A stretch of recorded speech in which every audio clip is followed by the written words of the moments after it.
This is Oak Lea. This is where a lot of asylum seekers are housed in Manchester. It's in Whalley Range. It's run by a place called Happy Homes. As you can see, you can just walk straight in 24/7. We've been told anyone off the street can come in. So now we're going to come inside and do some filming and see what it's like for the people that live here. Once you take a step inside, it's clear to see the state of neglect. Wallpaper hanging off the walls, fire extinguishers on the floor, corridors lined with babies or strewn with rubbish.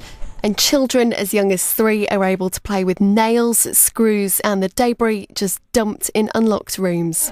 What have you got there? What's on the floor? Nails? I was appalled when I first came here. From the moment I entered the grounds of the building, it was evident that it was extremely neglected. It was very dirty.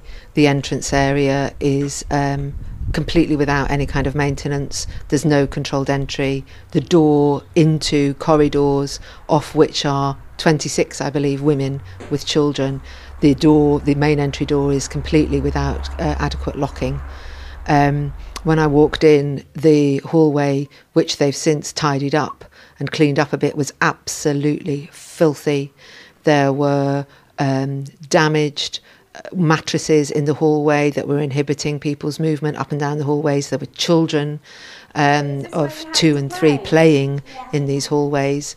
The wallpaper is peeling, the ceilings are falling down, there's wires in evidence, there's old pieces of white goods, old pieces of electrical goods hanging around. And it's not just the living conditions that are concerning. Out of the blue, one of the children opened a drawer and I was shocked by what was inside. These are just people's...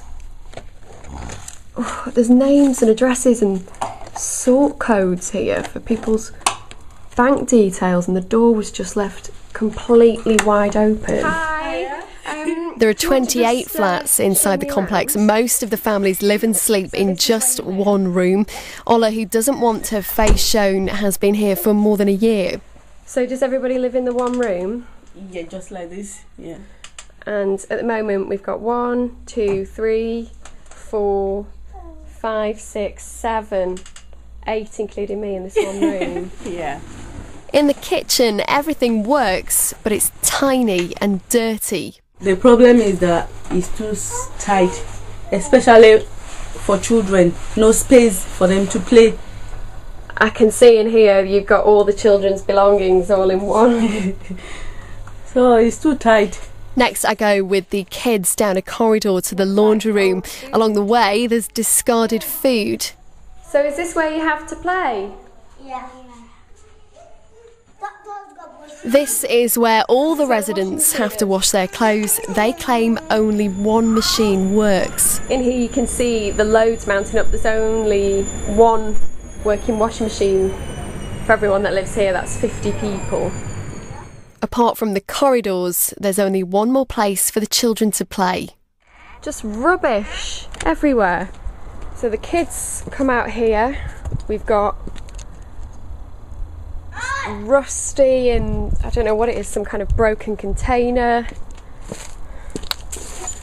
Just rubbish, footballs, pane of glass in the bushes, broken bottle,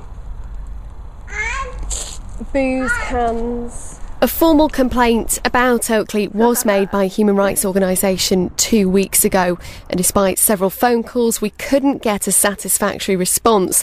So I headed to Happy Homes to see them face to face, but they wouldn't speak to me on camera. In some of the rooms there's children come walking in and out of anywhere, there's nails on the floor. We want some kind of response. Is it recording? It is recording, yeah. Why? Do you want me to turn it off? Doesn't it? Just need to turn it off. Why? Does it need to explain something to you? So as you heard there, I was told to turn the camera off, turn the microphone off. What he told me was that they weren't allowed to speak to the press. They had told the UK Border Agency that we had been in contact, but that we had to get in touch with them. I told them obviously that they run Oak Lea and we wanted some reaction as to how they were running it and the claims that had been made and the video footage that we've seen, and they refused.